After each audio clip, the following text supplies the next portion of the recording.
Partido Punto construir ponte ida e a suco manlewana, lileu aldeia laulora, onde facilita a comunidade, inclui estudantes sira, onde hala o movimento banhira tempo udang.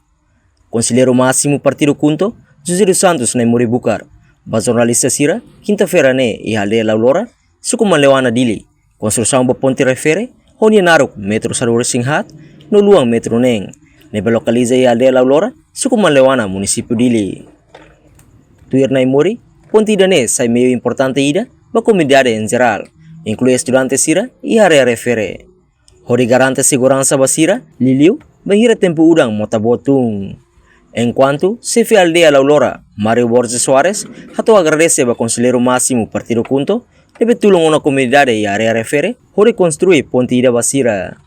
Tama durante tinambarak ni larang comunidade sira, sempre halerik ba infraestrutura, liliu kona ba ponte.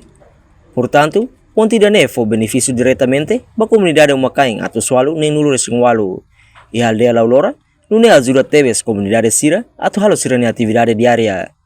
Chefe aldeia nemos husu ba governo, ato continua apoia desenvolvimento infraestrutura e a sira ne fata em liliu hadia estrada, debe liga aldeia laulora ba vila no seluktang.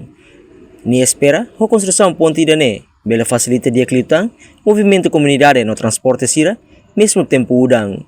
Reportagem Ino de Jesus, Televisão Timor Post.